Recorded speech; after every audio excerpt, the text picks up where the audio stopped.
опашката на четките е от розово дърво, а самата четка е от конска опашка.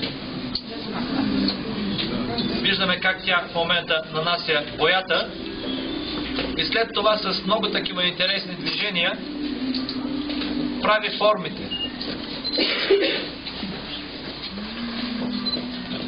Значи това изкуство е било правено и с тия рисунки са били облицовани книгите отвън, за обложка на книги в историята.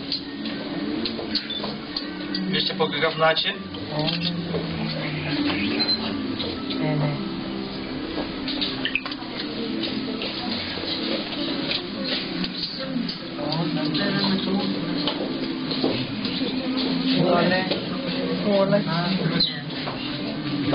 Предимно се оформят, разбира се, растителни орнаменти.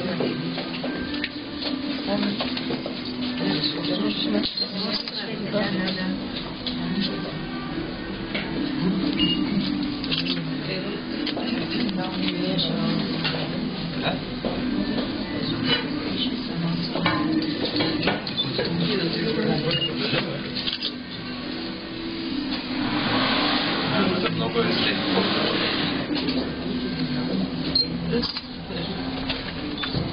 Моя мама. Кимо? Казано. Öyle boya istiyormuş.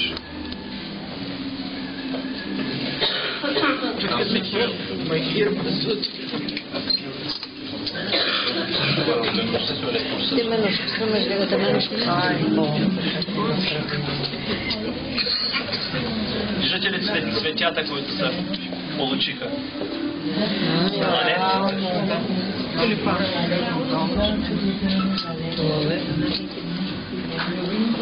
Направо магиосничка, не? Да. Али за него участва? О, тя колко е рисува.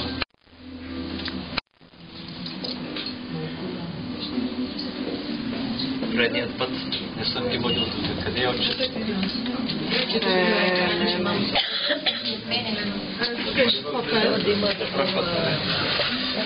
Вижте сега. Хартия, която ще побие боята от водната повърхност и картината ще мине на самата хартия. Не? А какви са боите? Това са минерални натурални бои, специални. Фокус.